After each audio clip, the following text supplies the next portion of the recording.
करने वाले के साथ ये हो रहा है, और अगर हम स्टांस लेंगे तो उनके साथ क्या होगा? सोचें sir. We will demonstrate by conduct where interference there is or is not. I am not responsible for the history of the Supreme Court. I am only responsible for the day I became Chief Justice, come what may. First, let us appreciate which each High Court is saying. What phenomena are they highlighting? Then we can come to this, because if the institution, within the institution there is a culture that there will be no response. Don't try to pull us this way or pull us that way, because that is also undermining the independence of the judiciary. There can be no doubt in anyone's mind that we will safeguard the independence of the judiciary. Those who cannot withstand the pressure, they should not sit on these chairs. हम आग भी करते हैं तो हो जाते हैं बदनाम, वो कत्ल भी करते हैं तो चर्चा नहीं होता। बिस्मिल्लाहिर्रहमानिर्रहीम, अस्सलाम वालेकुम नाज़रीन, मैं हूँ आसमा शिराजी। प्रोग्राम है फ़ैसला आपका। आज बहुत अहम एक समाअत हुई है इशारा दस्तूर पे। छः जजों के ख़त के हवाले से 6 जजों की समाअत थी और चीफ़ जस्टिस साहब भी की ज़ेर सदारत था, या वो इसकी बेंच की जो है वो सरबराही कर रहे हैं। इस मौके पे बहुत सी अहम बातें हुई हैं, लेकिन जो एक बहुत अहम बात है वो ये है कि तमाम इदारों से जवाब तलब कर लिया गया है, जिसमें कि एजेंसीज़ भी शामिल हैं चीफ़ जस्टिस साहब की जानिब से या सुप्रीम कोर्ट ऑफ पाकिस्तान की जानिब से। इस मौके के ऊपर कुछ इख्तलाफ भी हमें देखने को मिला, ख़ास करके अतन मनिल्ला साहब जो थे वो जस्टिस बाबर सत्तार साहब के मामले के ऊपर काफ़ी सीखपा भी थे और उन्होंने अपने जज्बात का इजहार भी किया कि किस तरह से उनकी फ़ैमिली की जो तस्वीर थी वो सामने आई, और उन्होंने कहा कि ये किसी के बग़ैर तो ये मुमकिन नहीं हो सकता। यानी उनका इशारा था कि ये सब मामलात जो हैं वो जानबूझ के किए गए हैं। इसके ऊपर चीफ जस्टिस साहब ने भी बात की और तमाम जज साहिबान का ये कहना था कि मुदाखलत जो है उसको रोकने के लिए ख़ुद इदारे भी काम कर सकते हैं, और ये भी कहा कि मुदाखलत क्यों नहीं रोकी जा सकी आला अदलिया की जानिब से। जस्टिस मुसरत हलाली साहिबा ने फरमाया कि अगर कोई मुदाखलत होती है तो उसको ख़ुद रोकना चाहिए और वो रोका जा सकता है, इसमें कोई छोड़ के भी जाया जा सकता है। यानी कि ख़ुद आला अदालतों के अंदर अगर मुदाखलत थी तो उसको क्यों नहीं रोका गया। इस पे भी चीफ जस्टिस साहब ने यह भी कहा कि मुदाखलत अंदर से भी हो सकती है, और उन्होंने ये भी कहा कि घर से भी हो सकती है, दोस्तों के ज़रिए से भी हो सकती है। उन्होंने ये भी कहा कि इदारे के अंदर से भी हो सकती है। मसलन जब मॉनिटरिंग जज लगाए गए थे तो ये भी एक मुदाखलत थी, और उसका उन्होंने वाज़े इशारा जो था वो मियाँ नवाज शरीफ के हवाले से वो भी दिया। जस्टिस मंसूर अली शाह साहब ने कहा कि आज इस इशू को हल ना किया गया तो बहुत नुकसान होगा। जस्टिस मंदोखेल साहब ने कहा कि हमने नोटिस लिया हमारे साथ क्या हो रहा है। इसी तरह से जस्टिस नईम अख्तर खान साहब ने कहा कि मुल्क में 3 एजेंसियां हैं, ये एजेंसियां किस कानून के तहत जो है वो काम कर रही हैं।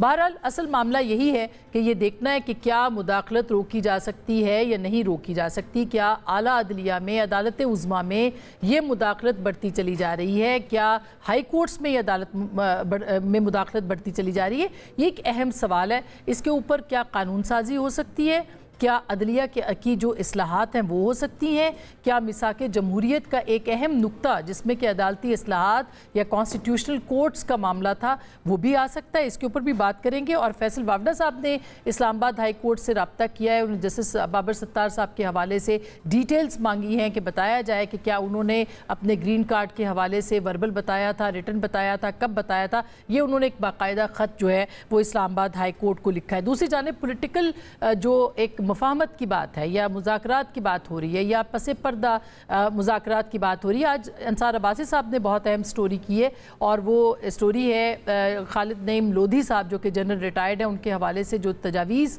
उन्होंने पेश की हैं। उन्होंने कहा है कि ये पाकिस्तान तहरीक इंसाफ के साथ जो है वो बातचीत होनी चाहिए। वो क्या नुकात हैं उसके ऊपर भी बात करेंगे। और इस तरह से दूसरी जानिब जो पाकिस्तान के हुक्मरान इत्तेहाद है उसके ख़िलाफ़ एक महाज बनने जा रहा है। मौलाना फजल रहमान साहब ने कल तकरीर की थी, आज जो है उनसे राब्ते तेज़ कर दिए गए हैं और कहा जा रहा है कि वो जल्द उनके साथ होंगे, यानी सब एक महाज पे होंगे।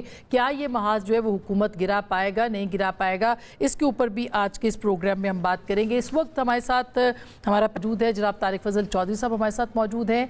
हमारे साथ पाकिस्तान मुस्लिम लीग नवाज से हमारे साथ मौजूद हैं जनाब शर्जील इनाम मेमन साहब साहब वज़ीर इत्तलात सिंध हैं, पाकिस्तान पीपल्स पार्टी के सीनियर रहनुमा हैं। हमारे साथ अहमद अवैस साहब मौजूद हैं जो कि मारूफ कानूनदान भी हैं, पाकिस्तान तहरीक इंसाफ के सीनियर रहनुमा भी हैं। और इस वक्त मुझे इरफान कादिर साहब ने ज्वाइन किया जो कि प्रेसिडेंट के लीगल एडवाइज़र भी हैं, कंसल्टेंट भी हैं। इस वक्त उनसे हम बात करते हैं। अस्सलाम वालेकुम इरफान साहब।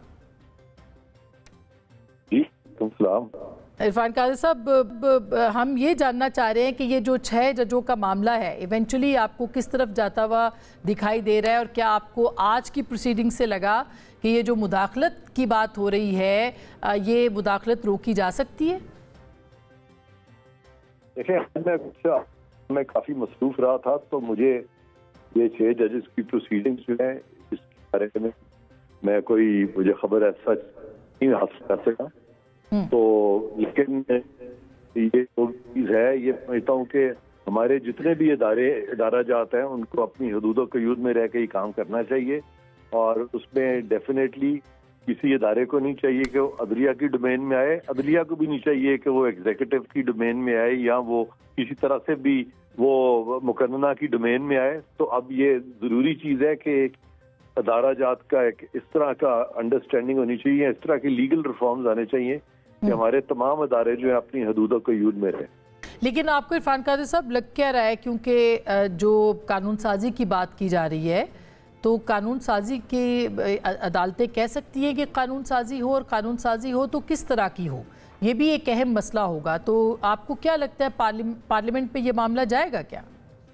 देखें, अदालतें जो है वो रिक्वेस्ट कर सकती हैं पार्लियामान से, लेकिन ऑर्डर नहीं कर सकती, और अदालतों को चाहिए कि वो रिक्वेस्टिव मोड में बात किया करें पार्लियामान से, और पार्लियामान के सामने मुअद्दब रहें। और फिर पार्लियामान क्योंकि मदर ऑफ ऑल लॉज है, तो नेचुरली अगर अच्छे से सजेशंस होंगे तो पार्लियामान उसको देख सकती है। और ये कॉन्स्टिट्यूशनल कोर्ट्स की तरफ भी बात जा सकती है, क्योंकि अभी कुछ दिनों से ये भी बात चल रही है लेजिस्लेशन के हवाले से कि चीफ जस्टिस या जो जज साहिबान हैं उनकी उम्र का जो टेन्योर का वो मामला उसको तय किया जाए, उनको बढ़ा दिया जाए। तो उस तरफ मामला जाता हुआ दिखाई देता है आपके ख्याल में, और क्या चीफ जस्टिस साहब की जो मुद्दत मुलाजमत है उसमें तोसी हो सकती है? देखिए, मेरे इल्म में ये चीज़ें इसलिए नहीं है कि अभी तक मुझे तो किसी ने इन मामलात में फ़िलहाल कंसल्ट नहीं किया, लेकिन मैं चूँकि कुछ तजर्बा रखता हूँ इस शोबे में, तो उस तजर्बे को सामने अगर मैं रखूँ तो मैं समझता हूँ कि वाकई ज़रूरत है इस्लाहात की, ताकि ये जो एक मिसअंडरस्टैंडिंग सी पैदा हो गई है, और जमहूरियतों में जब इस तरह की फ्रिक्शंस होती हैं तो उनको इस्लाहात से ही दूर किया जाता है। तो वो मुझे लग रहा है कि वो इस्लाहात जो है, ये मेरी यानी एक थिंकिंग है, उसके मुताबिक मुझे लग रहा है कि वक्त आ गया है कि इस तरह की इस्लाहात जो वो मुल्क में होनी चाहिए और हो सकती हैं। और जो मुद्दत मुलाजमत की तोसी का मसला है वो भी हो सकता है लेजिस्लेशन के ज़रिए से? जी, वो लेजिस्लेशन के जरिए किया जा सकता है, लेकिन इस वक्त जज साहिबान जो है उनकी तो ऑलरेडी रिटायरमेंट एज 65 है, कि हमारे ब्यूरोक्रेट्स की 60 है। तो ये बड़ा डिफरेंस है इसमें। तो इसलिए मेरा ख्याल है 65 से इस वक्त अगर बढ़ाया जाए, जिससे कि कुछ इम्प्रेशन मिले कि वो जो एक इम्प्रेशन मिल रही है, वो पहले भी बात हुई थी कि 3 साल बढ़ाया जाएगा, लेकिन वो नहीं बढ़ाया गया था। तो ये जो मुद्दत मुलाजमत है, उससे ज्यादा जरूरी इस वक्त ये है कि जो आइंदा अपॉइंटमेंट हो जुडिशरी वो बिल्कुल शफाफ हो, और उनमें बिल्कुल कंट्रोवर्शियल ना हो, और जो बेस्ट अपॉइंटमेंट्स है वो की जाए, और जो खाली असामी है उनको पुर किया जाए फिलहाल। अच्छा, बहुत शुक्रिया इरफान कादिर साहब, आपने हमें वक्त दिया। लेकिन शर्जील इनाम मेमन साहब, आपको याद होगा कि मिसाक जमहूरियत की एक बहुत अहम शिक थी कि ये कहा गया था कि कॉन्स्टिट्यूशनल कोर्ट भी होगी और अदालती रिफॉर्म्स भी होंगी, जिस पे बिलावल भुट्टो साहब ने कुछ दिन पहले इस बारे में बयान भी दिया था। आपको लगता है कि वक्त आ गया है कि अब इस अपॉर्चुनिटी को लिया जाए और इसके ज़रिए से अदालती जो इस्लाहात हैं वो की जाए? बिस्मिल्लाहिर्रहमानिर्रहीम, शुक्रिया आसमा साहिबा। देखें जी, पीपल्स पार्टी तो हमेशा जुडिशरी के सिस्टम को बेहतर करने की बात करती है, और पीपल्स पार्टी की हमेशा कोशिश ये रही है जुडिशरी आज़ाद हो, और हमने जुडिशरी की आज़ादी के लिए हमेशा बहुत तवील और संगीन किस्म की जदोजहदें भी की हैं, और हमेशा हमारा बहुत वर्स्ट एक्सपीरियंस रहा है अनफॉर्चुनेटली जुडिशरी, चाहे वो शेख जुल्फ़िकार अली भुट्टो साहब अदालती कत्ल हो या मोहतरमा बेनजीर भुट्टो साहबा शहीद की, तो जो है डेमोक्रेटिक गवर्नमेंट घर भेजी गई और मोहतरमा ने कहा कि जी मेरे साथ जाती हो रही है, तो उसके बावजूद भी वो वहां से रिलीफ नहीं मिला। फिर मोहतरम आसिफ अली जरदारी साहब को 14 साल जो है बगैर किसी कन्विक्शन के, बगैर किसी एविडेंस के जेलों में रखा गया। तो हमारा बहुत वर्स्ट एक्सपीरियंस रहा है। बट डिस्पाइट दैट हम जुडिशरी की बहाली चाहते हैं, जुडिशरी की आजाद चाहते हैं। जो अभी रिसेंट पूरा जो ये इंसिडेंट हुआ है, 6 जजों का लेटर और फिर सुप्रीम कोर्ट का सुमो नोटिस, कुछ बार सिर्फ एक है जो कि सीरियस रिजर्वेशन है, वो ये है कि ये इस वक्त क्यों बातें हो रही हैं कि जब एक शख्स इमरान खान न्याजी 6 महीने भी हुए हैं, शायद उसको 6-7 महीने तो वो जेल में गया है, रहा है, अब ये सारी बातें क्यों हो रही हैं? इससे पहले ये बातें क्यों नहीं की? ये बातें तब क्यों नहीं की गई जब मैंने कहा कि पीपुल्स पार्टी की पूरी लीडरशिप को निशाना बनाया गया? तब किसी ने आके इस तरह के खत क्यों नहीं लिखे और इस तरह की चीजें क्यों नहीं हुई? या तब क्यों नहीं हुई ये चीजें हुई कि जब इस मुल्क में इफ्तिखार चौधरी जैसे जजेस जो कि अपनी मर्जी से, चाहे वो रिक्विडिक का केस हो जिसमें बिलियंस ऑफ डॉलर पाकिस्तान को उन्होंने पेनल्टी करवाई, या फिर उनका जुडिशियल एक्टिविज्म हो जिसमें उन्होंने हर हद क्रॉस की, प्राइम मिनिस्टर एक इलेक्टेड प्राइम मिनिस्टर को घर भेज दिया एक सरकारी मुलाजिम ने, मतलब मैं बड़ा I have a lot of respect for it, पर एक गवर्नमेंट ऑफिसर, एक गवर्नमेंट का सैलरी लेने वाला शख्स, उसने जो एक इलेक्टेड प्राइम मिनिस्टर को, मुल्क का इलेक्टेड प्राइम मिनिस्टर जिसको आपने घर भेज दिया, क्या ये वो जुडिशियल एक्टिविज्म नहीं था? उस वक्त ये चीजें बातें क्यों नहीं निकली? या इस तरीके से इफ्तिखार चौधरी के पेश कर सही है, मगर जब और तब की बात नहीं है ना। देखिए खत तो अब लिखा है, अभी मुदाखलत जब होगी तो तब होगा ना। आप जो अपने मुंह से जज साहिबान कह रहे हैं। जी आसमा साहिबा, मेरा ये सवाल है, तो आपके नजर में कि अगर अब मुदाखलत हुई है, इससे पहले जब अगर गिलानी साहब को घर भेजा गया या भुट्टो साहब को फांसी दी गई या मोहतरमा की गवर्नमेंट जो डिसॉल्व की गई,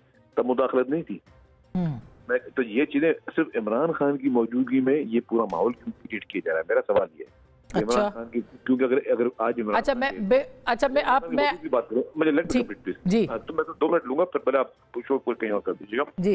लेकिन इमरान खान की मौजूदगी में, क्योंकि आज इमरान खान के लिए माहौल बनता है ना, क्योंकि उसको वो जेल में 6 महीने थे, लेकिन तब माहौल क्यों नहीं बन रहा था जब इमरान खान खुद जो है वो उसने क्या किया? उसके दौर में जुडिशरी ने जिस तरह साकिब निसार ने उसके पूरे पाकिस्तान के घर गिरा के उसके घर को जो रेगुलेट करा दिया, साकिब निसार ने सबको चोर डाकू कह के इस जैसे शख्स को उसने जो है वो सादिक अमीन का सर्टिफिकेट दे दिया। लेकिन साकिब निसार ने क्या क्या जुडिशियल एक्टिविज्म नहीं किया? लोगों की पंजाब में हॉस्पिटल तक बंद करवा दी क्योंकि उसके अपने दामाद जो है उनके वो मेडिकल बिजनेस में थे, फार्मास्यूटिकल बिजनेस में थे। मतलब क्या क्या जुडिशियल एक्टिविज्म नहीं हुआ? क्या उसको वो जानों ने उसको कहा था कि जो उसके दामाद के जो है वो फार्मास्यूटिकल बिजनेस को बचाने के लिए आप बाकी कंपनियों को निशाना बनाए?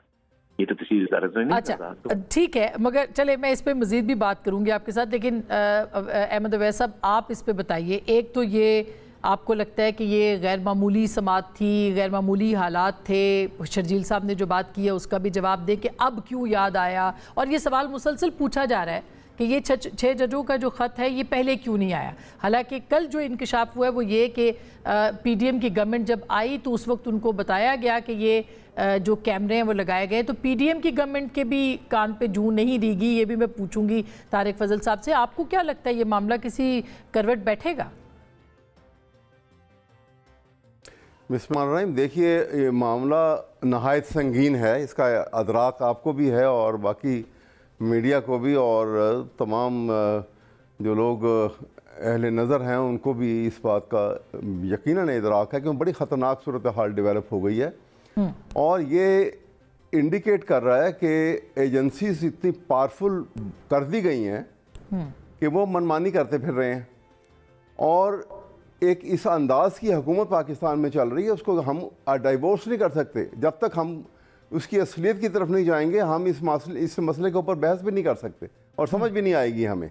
मैं ये समझता हूँ कि देखिए पाकिस्तान में आइन, एक किताबी एतबार से देखें कि पाकिस्तान में आइन है जो मुअत्तल भी नहीं हुआ हुआ मौजूद है। पाकिस्तान में रूल ऑफ लॉ का कॉन्सेप्ट भी है आइन के तहत, और डेमोक्रेसी जो है चेंज ऑफ गवर्नमेंट के लिए एक ही तरीक़ेकार है। लेकिन आपने ये देखा कि रूल ऑफ लॉ जो है is being replaced, it has been replaced by and substituted by rule of authority. इसी तरह से रूल ऑफ अथॉरिटी को और आगे स्टेप ले लिए गए। अभी पिछले कुछ महीनों में आपने देखा कि एक नेकेड डेस्पोटिज्म जो है वो हुकूमत उसकी है इस पाकिस्तान के अंदर। आइन भी नहीं है, कोई किसी की हैसियत नहीं है। जहां आप चाहें आइन को इस्तेमाल कर लें, जहां चाहें तो उसको तौके नसीहा मगर अहमद अवैस साहब ये सवाल तो पहले भी पूछा जाता रहा, जैसे फ़ोन टैपिंग की बात होती है तो इमरान खान साहब ये उसको लीगल करार देते थे। वो कहते थे सिक्योरिटी पर्पसेस की वजह से, सिक्योरिटी के मकासद की वजह से फ़ोन टैपिंग भी हो सकती है। जी मैं आपको बता रहा हूँ कि ये जो एजेंसीज के रोल की तरफ अब मैं आता हूँ कि ये बात इंतहा को पहुँच गई।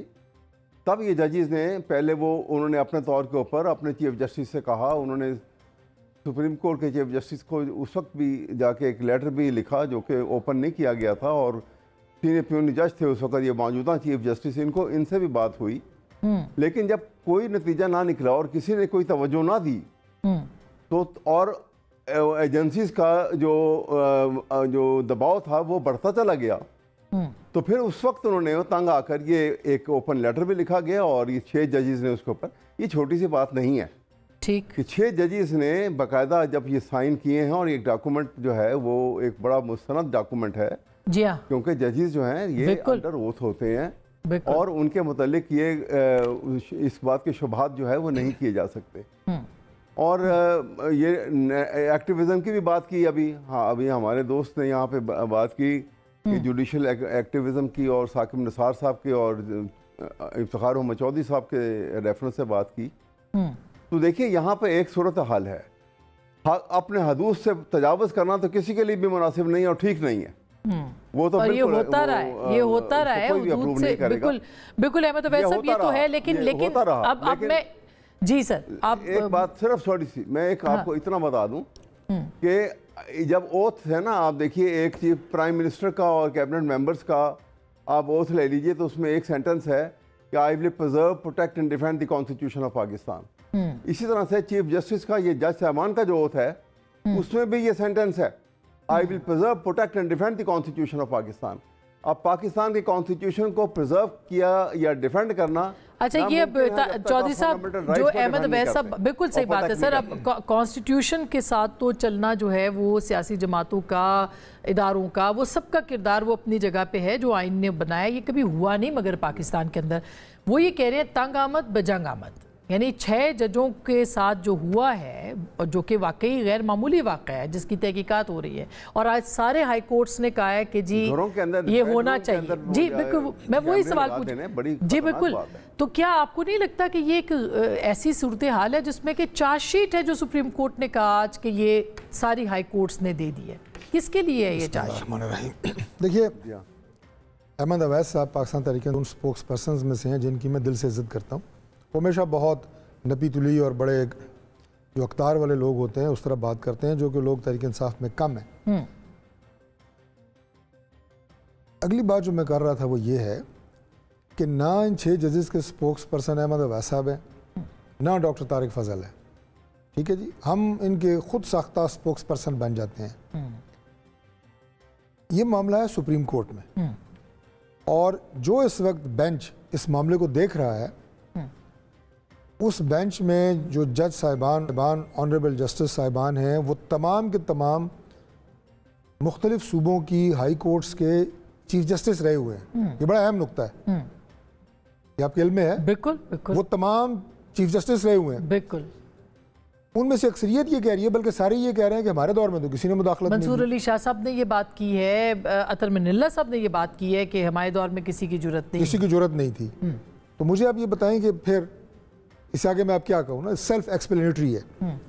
दूसरी बात ये है, मैं मेरा ताल्लुक जो कि मेडिकल के शोबे से है, तो 3 डॉक्टर बैठे थे, एक लंगड़ा के चल रहा था, एक ने कहा ऐसे शैटिका है, दूसरे डॉक्टर ने कहा कि नहीं इसे टेंडनाइटिस है, तीसरे ने कहा ऐसे बचपन में पोलियो हुआ होगा। जब मरीज चेक किया तो उसके जूते में कील निकली हुई थी जिसकी वजह से वो लंगड़ा रहा था। इस मामले को फैसला तो आने दें, इस पे राइज नहीं, जैसे मैंने कहा हर बंदा सुनिए, क्या मुदाखलत नहीं होती? हर बंदा इल्जाम लगाते रहे हर पार्टी के स्पोक्स पर्सन नहीं, मगर नहीं देखिए this is something different. Doctor साहब उस वक्त अब हर पार्टी के स्पोक्स पर्सन नई बात कर रहे हैं, मीडिया के, मैं एक और प्रोग्राम में था, तजियाकार 3 बैठे हैं, 3 के 3 एक नई बात कर रहे हैं, हर बंदा उसके ऊपर राइज नहीं कर रहा है। ये बात नहीं होनी चाहिए, इस पर फैसला आने दें, एक बात। दूसरी बात यह है जी कि देखें बाज़ चीज़ें जो है ना उनके ऊपर बिल्कुल सबको मुत्तफिक होना चाहिए, मैं भी हूँ और तमाम अपोजिशन को भी होना चाहिए कि अगर अदलिया पे कोई प्रेशर है तो वो नहीं होना चाहिए। अगर किसी तरह की आप ये कहें कि मुदाखलत है तो वो नहीं होनी चाहिए। ठीक, फ़ोन टेपिंग है वो नहीं होनी चाहिए। ठीक है जी, किसी की वीडियो रिकॉर्डिंग है, अगर किसी ने की है, ये कर रहा है, नहीं होनी चाहिए, इस पर तो कोई दो राय नहीं है। लेकिन बात ये है कि ये बात तो तय करें ना कि जिस बात के ऊपर हम तानाजनी करते हैं वो सीक्रेट डाटा है क्या। मैं बड़े अदब से सर, वो फिर जजों का जब आप देखें ना, आप जस्टिस बाबर सत्तार, पता है बीच में आप काटेंगी ना बात, अब मैं कहानी बिल्ड करूंगा, आप मुझे नए सर से बिल्ड करनी तो पड़ेगी। वो सवाल तो पूछो, नहीं सवाल पूछे तब जब मैं बात मुकम्मल कर लूँ ना, बीच में काटेंगी नहीं। मेरा ख्याल है आप ये कह रहे हैं कि मुदाखलत को अभी हमें कंक्लूजन पे नहीं पहुंचना चाहिए। वो खत्म होगी, पहले मैं ये बात मुकम्मल, ये नुक्ता मुकम्मल करने दें एक, फिर आप पूछें सीक्रेट डाटा लीक होने का मतलब क्या है। मिसाल के तौर पर अगर आपका फैमिली का पासपोर्ट वो आपके लिए सीक्रेट डाटा है ना, पार्लियामेंटेरियंस का ये डाटा पब्लिक के लिए खुलेआम दस्तयाब है, इलेक्शन कमीशन ने पढ़ा है। मेरे सारे पासपोर्ट, उनकी कापियां, मेरे वीज़ों की कापियां, मेरे पिछले 5 साल के दौरों की डिटेल, पब्लिक रिप्रेजेंटेटिव वो पड़ी हुई है। आप अवामी नुमाइंदे हैं, चलो मैं अवामी नुमाइंदा हूं, कोई कानून है मुझे बताइए, कोई कानून है? जो ब्यूरोक्रेट रोजाना की बुनियादों के ऊपर अवाम से डील करते हैं, पुलिस ऑफिसर रोजाना की बुनियादों के ऊपर अवाम से डील करते हैं, वहां पे करप्शन, मिसकंडक्ट ये कहीं में नहीं है। इनकम टैक्स, कस्टम, जजेस, उनका ये डाटा अगर इतना सेक्रेड है तो हमारा क्यों नहीं है? ये लाइन ड्रा करें ना। अगर आपने डिबेट खोल ही दी है, लेजिस्लेशन कर लेना इसके ऊपर, ये तो बगैर, ये तो गैर कानूनी है। अगर किसी की डिटेल आप इसको जस्टिफाई करें, नहीं डॉक्टर साहब आप इसको जस्टिफाई करें कि किसी का भी पर्सनल जो डाटा है वो लीक हो जाए, उसको लीक कर दिया जाए, उसकी फैमिली को फेंक दिया जाए लोगों के सामने। देखिए मैंने पहले कहा है कि चंद चीजों के ऊपर बिल्कुल हमारी एक ही राय है, जिसमें पर्सनल डाटा भी मैं लेके आता हूँ कि वो भी लीक कतन नहीं करना चाहिए। अगर किसी ने किया है तो उसे कटहरे में खड़ा करना चाहिए, लेट्स बी वेरी क्लियर। लेकिन मैं कह रहा हूं कि पर्सनल डाटा जो आपका है वो मेरा भी पर्सनल होना चाहिए ना। ये तो नहीं है कि आपको डाटा पर्सनल है, वही डाटा मेरा जो है वो पर्सनल नहीं है। नहीं, मगर आप कोई कानून साजी होनी चाहिए, कानून साजी होनी चाहिए। मैं तो पिछले 20 साल से अपनी, मैं नहीं, तमाम एमएनएस अपनी बेगमात के जेवरात की भी डिटेल दे रहे हैं। नहीं, मगर घर में पड़े फर्नीचर की भी डिटेल दे रहे हैं, क्योंकि आप अवामी नुमाइंदे, आप वोट लेके आते हैं ना, आपको लोग वोट देते हैं सर। तो भाई don't call it secret data ना, उनके लिए वो वोट लेके नहीं आते, वो पब्लिक, वो अवाम के नुमाइंदे नहीं है। हम ये बात मैं इसलिए कर रहा हूँ कि देखें, अब इसको मैं दूसरा एस्पेक्ट आपको क्यों बता रहा हूँ। अच्छा, अब मैंने ब्रेक लेनी है। नहीं, मैं एक बात ये मुकम्मल करना है सिर्फ जल्दी से। हाँ जी, 30 सेकंड। इस वक्त हमारे जो चैलेंजेस हैं वो क्या है? गंदम, हम उनका मसला हल कर रहे हैं। सिर्फ इस्लामाबाद में 70,000 बच्चा जो स्कूल जाने की उम्र में है वो स्कूल से बाहर है, अभी नहीं कई सालों से चल रहा है। भाई उनको स्कूलों में भेजना है। पाकिस्तान में ये तादाद 2.5 करोड़ बच्चों की है, ठीक है, उस पर कोई बात नहीं कर रहा। इसके ऊपर बात हो रही है, जो बात मैं समझता हूँ कि सुप्रीम कोर्ट को डिसाइड करने दें, उसके बाद इसके ऊपर जब फैसला आ जाए फिर आप उसके ऊपर बात करें कि ये पहलू इसमें रह गया है। नहीं, हम उसको उसकी प्रोसीडिंग के ऊपर तो बात करेंगे ना, जो मैं भी इस बात पे बिल्कुल कैटेगोरिक स्टेटमेंट दे रहा हूँ कि किसी का भी पर्सनल डाटा, फैमिली का डाटा, उसके पास डाटा रिलीज नहीं होना चाहिए। पहले ये अस्करी क़यादत के फैमिली का भी हुआ था, अस्करी क़यादत की फैमिली का, तो क्या वो भी गलत था और ये भी गलत है, तो इसको मानना चाहिए। मैं तो इसको 100% कह रहा हूं गलत है। मैं एक छोटी सी ब्रेक लेती हूं, मैं तो अपनी अर्जी पेश की है, पता नहीं आपको समझ आई। मुझे समझ आई आपकी बात, लेकिन आपकी बात इसलिए समझ में नहीं आई कि जब पनामा के अंदर ये मुदाखलत होती है तो आप कहते हैं कि ये नहीं होनी चाहिए थी। देखिए उसमें भी वो भी उनकी फैमिली का डाटा था ना। हाँ, अब उनकी तस्वीरें उनकी लीक हो गई थी, आपको याद नहीं है, जेआईटी के अंदर, तो वो गलत था और अब जो है वो ठीक हो रहा है। मैं कह रहा हूँ ये भी गलत, वो भी गलत। अच्छा, मैं ब्रेक ले लेती हूँ। मैं ब्रेक के बाद इसके ऊपर मजीद बात करूंगी कि आज जो मॉनिटरिंग जजेस की भी बात की है चीफ जस्टिस साहब ने, और इसके साथ साथ मफाहमत की बात हो रही है, और वो एक गैर जो सियासी किरदार हैं वो मुतहरिक हैं इस वक्त इस्टेब्लिशमेंट और हुकूमत और पीटीआई के बीच में। क्या वो मामला किसी सिरे चढ़ सकता है? ब्रेक के बाद इस पर बात करेंगे।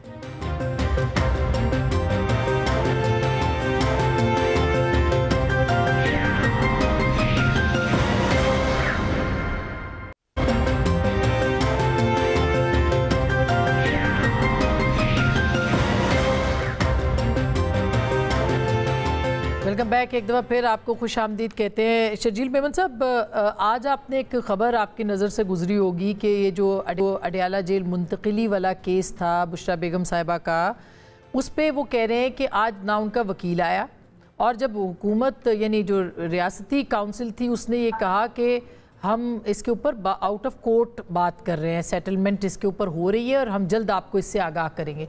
इसका मतलब ये है कि कोई ना कोई बातचीत का दरवाज़ा खुला है और इस मामले के ऊपर बात हो रही है। क्या आपके पास कोई इत्तला है कि मुज़ाकरात या मुफाहमत या कोई बातचीत जो है उसका आगाज़ हो चुका है? अच्छा, ऑनेस्टली बताऊं, मैं तो फेडरल गवर्नमेंट में नहीं हूँ, तो मुझे नहीं पता कि फेडरल गवर्नमेंट का जो है वो, मगर आप बाखबर बहुत है ना? बाखबर बने हो, लेकिन क्या इनका स्टांस चल रहा है, और अगर पीटीआई कोई डील कर रही है बैकडोर, कंफर्म अगर पीटीआई कोई बैकडोर डील कर रही है, पीटीआई अगर कोई बैकडोर डील कर रही है गवर्नमेंट से तो कर रही होगी, मुझे उसकी इल्म नहीं है। अच्छा, मगर वैसे जो आपका पहला टॉपिक चल रहा था आपका, उस पर मैं थोड़ी बात कर लूँ। अच्छा जी, जिस तरह वो पीटीआई के तर्जुमान साहब फरमा रहे थे, काफी इज्जत है हमारे लिए बहुत, बट ये आज कौन जजेस को डिफेंड कर रहा है? जजेस को डिफेंड कर रही है पीटीआई, ठीक है। जजेस, हम सब जजेस को रेस्पेक्ट करते हैं, लेकिन ये वही पीटीआई, और वो जजेस की क्या कह रहे हैं कि एजेंसी का रोल नहीं होना चाहिए जुडिशरी में, जो कि हर कहता कि नहीं होना चाहिए, हर इदारे को अपने उसमें रहना चाहिए ये, लेकिन ये वही पीटीआई नहीं जिसके इमरान खान साहब कहते थे कि जी जब कहा गया कि जी फौज न्यूट्रल रहेगी, तो उन्होंने कहा जी न्यूट्रल तो जानवर होता है, फौज को न्यूट्रल नहीं होना चाहिए, उनकी हिमायत करनी चाहिए। ये वही पीटीआई इमरान खान साहब नहीं कि जो जनरल बाजवा साहब को अनलिमिटेड लाइफ टाइम के लिए एक्सटेंशन देने के लिए तैयार। तो आप ये देखें कि कौन क्या कह रहा है। आज पीटीआई वो बात कह रही है जिस पीटीआई ने जस्टिस वकार शेख साहब को जब उन्होंने एक जजमेंट दी थी, उसके बाद ट्रोलिंग की, जिस तरह उन्होंने प्रेस कॉन्फ्रेंस करके फेडरल मिनिस्टर ने एक जज के खिलाफ, जजमेंट के खिलाफ जिस तरीके से कहा कि जहनी मरीज है, मरूमला उनको जन्नत नसीब फरमाए, जिस तरह की लैंग्वेज पीटीआई ने इस्तेमाल की, ये क्या चीजें तारीख में छुप गई है, तारीख में पता नहीं। और सिटिंग प्राइम मिनिस्टर और उनकी पूरी कैबिनेट इमरान खान साहब की किस तरीके से उन जजेस साहबान की, मरूम जज साहब की, उन्होंने सोशल मीडिया पे और इलेक्ट्रॉनिक मीडिया पे गवर्नमेंट खुद आगे गालियां दे रही थी जजेस को। तो मुझे बताएं कि ये कौन सी आज इसको डिफेंड करने की कोशिश कर रहे हैं। तो इसका मतलब है, हाँ नहीं, मगर फिर यही बात है, वो ये कहते हैं कि फिर हम बात भी सियासी लोगों से नहीं करेंगे, हम एस्टेब्लिशमेंट से बात करेंगे, तो इसमें वो ये समझते हैं कि एस्टेब्लिशमेंट भी बात कर सकती है। अगेन कॉन्ट्राडिक्शन है ना। अब एक तरफ वो कह रहे हैं हम एस्टेब्लिशमेंट से बात करें, तो ये हम पॉलिटिकल पार्टी से बात नहीं करें, दूसरी तरफ कह रहे हैं कि एस्टेब्लिशमेंट का जो कहीं रोल नहीं होना चाहिए। ये अपनी, ये मेरी समझ से बाहर है। मैं तो बहुत बेवकूफ किस्म का छोटा सा सियासी अदना कारकुन हूँ। आप लोग सीनियर एंकर हैं, आप लोग सहाफी भी हैं, तजज़िया निगार भी हैं, आप इसकी कुछ सुलझा सकते हैं, मेरी समझ से बाहर है। अच्छा, ये मैं अहमद अवैस साहब से समझने की कोशिश करती हूँ, हमेशा जमहूरियत के लिए खड़े रहे। अहमद अवैस साहब, ये सवाल तो वैलिड है कि एक तरफ आप कहते हैं कि सिर्फ हम इस्टेब्लिशमेंट से बात करेंगे, और दूसरी तरफ आप कहते हैं आइन के तहफ़्फ़ुज़ की तहरीक हम चला रहे हैं। तो सर, आपका असल मुद्दा क्या है, क्या आप तहरीक इंसाफ का? देखिए, पहली बात तो ये है कि इसमें कोई शक नहीं है कि आइन के तहफ़्फ़ुज़ के लिए पीटीआई बिल्कुल बग़ैर किसी खौफ के और किसी भी और कंसिडरेशन के खड़ी है। और आज वो किसी बात कॉम्प्रोमाइज़ कर लेते हैं, जैसे सुनने में आया था, ये बात दुरुस्त है या गलत है मैं नहीं कह सकता, कि जी 3 साल के लिए आप सियासत को शजर ममनुआ समझ लें तो हम आपको छोड़ देते हैं, आप 3 साल के लिए अलहदा हो जाएं सियासत से। लेकिन बहरहाल ये सारी बातें अपनी जगह। लेकिन मैं आपको एक बात बताता हूँ, और वो ये है, इसमें कोई शक नहीं है कि हमें सबको मिल के, अफसोस ये है कि सियासतदान, पॉलिटिकल पार्टीज़ जो हैं, ये इस बात पे मुत्तफिक नहीं होते और अपने आप को बड़ा दिखाने के लिए ये एस्टेब्लिशमेंट के कंधों पे बैठना चाहते हैं और उनकी ताकत को इस्तेमाल करके अपने फेवर में और बड़ा बनते हैं। ये बड़ी तकलीफदेह बात है, ये पाकिस्तान के लिए। आप सबकी बात कर रहे हैं ना, इसमें तहरीक इंसाफ भी है, इसमें तहरीक इंसाफ, मैं सबकी बात कर रहा हूँ जी, मैं सबकी बात कर रहा हूँ कि ये यहाँ से इससे निकलना, लेकिन ये चीज़ बढ़ती गई है ना। देखिए, जो पहले ये सिलसिला चलता आया, लेकिन वो आहिस्ता आहिस्ता टाइम के साथ साथ बढ़ता गया और अब एक इंतहा तक पहुँच गया, जिससे मुझे महसूस होता है कि ये एक ऐसे टर्मिनल पे चला गया है कि जहाँ से इसका फ्यूचर पाकिस्तान का डिसाइड हो जाएगा अब कि ये आइन का तहत पाकिस्तान चलेगा या डेस्पोटिज्म के तहत पाकिस्तान चलेगा। अब दूसरी बात, आप दूसरी बड़ा अहम सवाल जो आपने किया कि ये आप इस्टेब्लिशमेंट से क्यों बात करना चाह रहे हैं और इनसे बात नहीं करना चाह रहे। बिल्कुल, बार बार इमरान खान ने कहा कि हम इस्टेब्लिशमेंट से बात नहीं करना चाहते हैं, लेकिन सवाल ये है यहाँ किससे बात करें। कोई शख्स आप बता दीजिए प्राइम मिनिस्टर से लेकर डाउन द लाइन कि कोई इंडिपेंडेंट ज़हन रखता है और क्या वो ऊपर देखता नहीं है कि जो उधर से क्या इशारा आया और उसके मुताबिक वो बात करे। नहीं, मगर अभी अहमद अवैस साहब, अभी जो प्रेसिडेंशियल एड्रेस था उसमें जरदारी साहब ने कहा मफाहमत के लिए, उन्होंने कहा वो तो एक बड़ा ऑफिस है ना, आप अगर नहीं कहा बिल्कुल मैं मानता, देखें ना, मैं यही सुनिए ना, मैं आपको बता रहा हूँ, जरदारी साहब ने उस तकरीर के अंदर ये बात की, अच्छी बात की, लेकिन सवाल ये है कि मफाहमत के लिए प्राइम मिनिस्टर जब आप गवर्नमेंट में बन जाते हैं ना, ये कता नज़र के वो गवर्नमेंट कैसे बनी, गवर्नमेंट में आप आ गए तो आपको you will have to show more magnanimity, आपको दिखानी होगी ये जो गवर्नमेंट में है, तो मैग्नेनिमिटी दिखाने का तरीका ये होता है कि आप कहें कि ये TORs हैं, आपके ये तहफ़्फ़ुज़ात हैं, आए हम दोस्ती का हाथ आपकी तरफ बढ़ाते हैं, हम अक्रॉस द टेबल बैठ के इन इश्यूज़ पर बात करते हैं।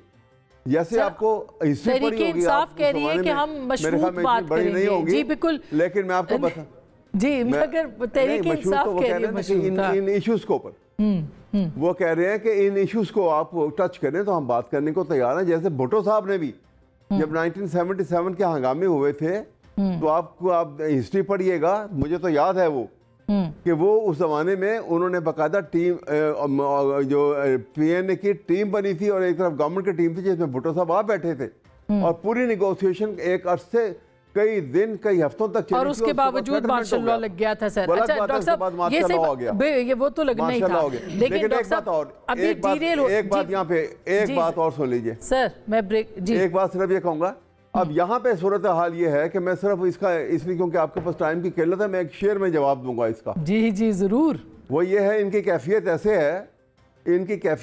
है कि बेचारा प्यादा तो है एक मोहरा नाचीज, फर्जी से भी पोशीदा है शातिर का इशारा। वाह वाह वाह, ये अब देखिए शातिर के इशारे की बात हो रही है, मैंने इस पे कमेंट नहीं करना है, मतलब ऐसा ये शातिर के इशारे की बात है सारी। लेकिन डॉक्टर साहब ये वो ये कह रहे हैं कि कोई हमें कोई चीज़ तो TORs तो गवर्नमेंट ने देने हैं, और अहमद अवैस साहब दूसरे शख्स हैं सलमान अकरम राजा साहब के बाद जो ये कह रहे हैं कि बात करने को हम तैयार हैं। शिबली फराज साहब ने भी खैर ये बात की है, तो क्या दिक्कत क्या है, क्यों गवर्नमेंट जो है वो बाकायदा उनको नहीं कह रही क्या ये बात करें? देखिए, बात करने का सबसे बेहतरीन फोरम क्या है, वो आपकी पार्लियामेंट है, जहाँ इनकी नुमाइंदगी मौजूद है, और जो अभी आखिरी आप ये कह लें कि 2 सेशन हुए हैं उसमें माहौल बेहतर नज़र आया है, ऐसा माहौल नज़र आया है कि जिसमें बातचीत हो सकती है।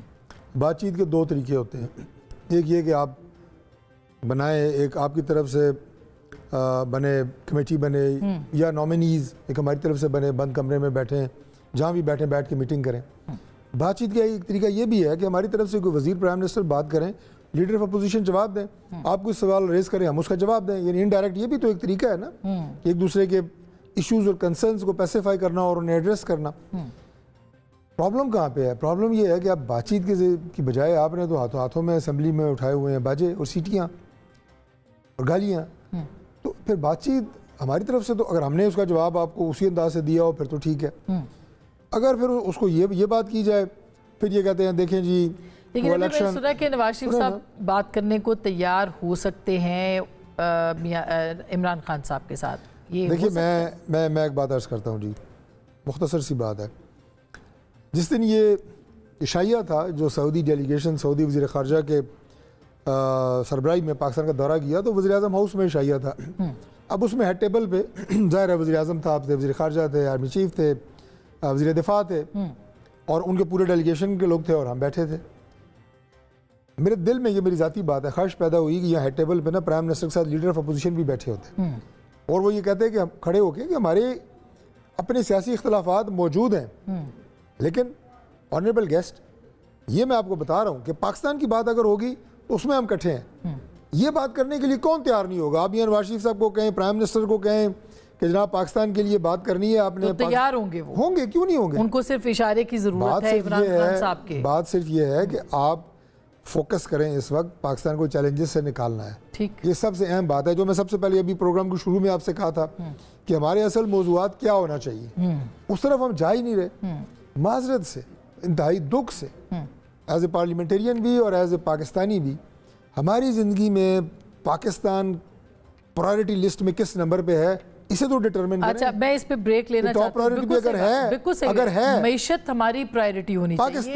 पाकिस्तान की सारी चीजें है, लेकिन तो फिर ना अपोजिशन का मसला होना चाहिए, हमें ऑलरेडी नहीं है, बैठ के आइन भी प्रायोरिटी पे है। लेकिन जो आज अंसार अब्बासी साहब ने स्टोरी दी है वो ये कहते हैं कि जनरल लोधी जो हैं वो एक मीडिएशन करवा रहे हैं, कुछ तजावीज़ उनके ज़रिए से सामने आई हैं। वो क्या है, वो ब्रेक के बाद मैं बात करूंगी, और क्या उसके ऊपर वाकई कोई सीरियस बात हो सकती है ब्रेक के बाद।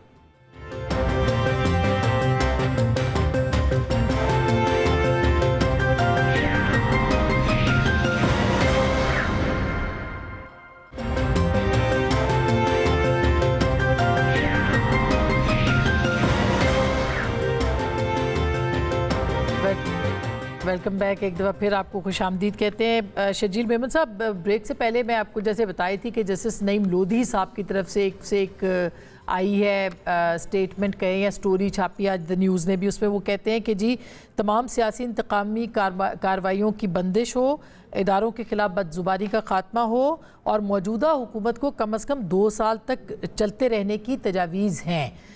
अब क्या आपको लगता है कि तहरीक इंसाफ के साथ इस बात के ऊपर बात हो रही होगी कि आए हम एग्रीमेंट करते हैं कि आप जो है वो हंगामे नहीं करेंगे, एहतजाज नहीं करेंगे, और फिर उसके ऊपर बात हो सकती है? और क्या दूसरी तरफ इस्टेब्लिशमेंट की तरफ से ये नहीं है बात कि वो कहते हैं 9 मई को हमने देखना है हर सूरत, और अब मई का आगाज़ हो रहा है, तो 9 मई के बगैर बात हो सकती है क्या? जहाँ तक 9 मई की बात है, एक अंदरनाक वाकया है, एक बुरा वाकया है, और मैं समझता हूँ पाकिस्तान की हिस्ट्री में इससे बड़ी बर्बरियत कभी नहीं हुई है। और पीटीआई को चेयरमैन बिलावल भुट्टो ज़रदारी साहब ने भी असेंबली में फ्लोर पे कहा था कि पीटीआई को इसको टैकल करना चाहिए, इसमें माजरत करनी चाहिए पीटीआई की लीडरशिप को, और कहें कि जी हाँ हमसे गलती हुई है, हमने गलत काम किया, इमरान खान ने गलत इंस्ट्रक्शन दिए अपने लोगों को, इमरान खान ने गलत तरीके से कौम के मासूम बच्चों को गलत रास्ता दिखाया, अपने बच्चों को लंदन में बिठाया और कौम के मासूम बच्चों को लगाया कि जी आप तोड़ फोड़ करो, आप आगे आग लगाओ,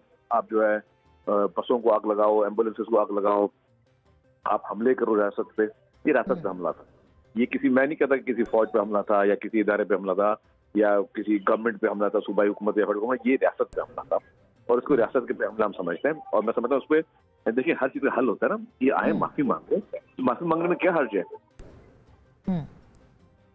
ठीक, तो आप कह रहे हैं मशरूत होना चाहिए 9 मई के साथ कि माफ़ी मांगी जाए उस मौके के ऊपर और फिर आगे बढ़ा जाए।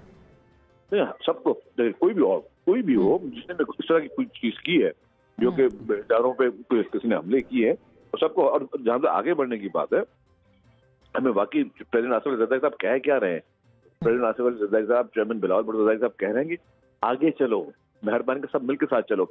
अब आज भी वो कहते हैं कि वो खान साहब के जो सरिया लगा हुआ है गर्दन में, कहते हैं कि जी मैं पॉलिटिकल पार्टी से बात नहीं करूंगा, एस्टेब्लिशमेंट से बात करूंगा। वो भाई जब पाकिस्तान के आइन और कानून में, जब आइन की बालादस्ती की बात अभी भी कर रहे थे हमारे चेयरमैन की एक मेहरबान दोस्त, तो जब आप आइन की बात करते हैं तो आइन में कहाँ लिखा हुआ है कि एस्टेब्लिशमेंट का रोल है? ये बात, ये बिल्कुल अहमद अवैस साहब, ये बात जी, ये शर्जील साहब ने जो बात की आपने सुनी, और फिर जो नईम लोधी साहब कह रहे हैं, वो खुद भी एक रिटायर्ड जनरल है, वो कह रहे हैं 2 साल के लिए हुकूमत को ना छेड़ा जाए लेकिन इंतकामी कार्रवाइयाँ ख़त्म की जाए। 9 मई के बावजूद आपको लगता है कि बगैर पछतावे के या इजहार नदामत के या उसकी सज़ाओं के आगे बढ़ा जा सकता है आपके ख्याल में? देखिए 9 मई की कंडीशन बीच में लगाएंगे तो फिर ये ना वाली बात है, इसलिए कि 9 मई का वाक़या जो है ना, वो ऐसा वाक़या ना होता अगर ख़ुद हुकूमत, ये सूबाई हुकूमतें और फेडरल गवर्नमेंट उस वक्त PDM की जो थी, ये सहूलतकार ना होते। असल सहूलतकार तो ये हैं जिन्होंने पुलिस को रोके रखा, जिन्होंने एजेंसियों को रोके रखा कि किसी ने कोई कंटेनर लगाना है, ना किसी ने रोकना है, और उनको रास्ता दिखाया कि यहाँ पहुँचो। और उसमें कुछ लोग हुकूमत के अपने लोग भी थे, और जो लोग PTI के या जो कारकुन जिन्होंने ऐसा हमला किया है पकड़े गए और जो वाकई पकड़े गए हैं, हमने तो बार बार कहा कि जुडिशल इंक्वायरी कराएं और सजा दें जो पकड़े गए हैं। कोई ये नहीं चाहता था कि ऐसा हो, लेकिन सवाल यह है कि कौम ने भी रद्द कर दिया इसी वजह से। जब पीटीआई को जिस अंदाज में वोट मिला है, कौम ने 9 मई को रद्द किया है। और ख़ुद आपने देखा कि मौलाना फजलुर रहमान साहब ने भी कह दिया कि 9 मई के बाद जो ये वाक़या हुआ है, आपने वो सुनी होगी स्टेटमेंट उनकी, उन्होंने इलेक्शन की रिगिंग के ऊपर ये कहा कि इसको इलेक्शन कमीशन ने और इन सब ने कहा कि ये बड़े फेयर इलेक्शन हो गए और कुछ नहीं हुआ।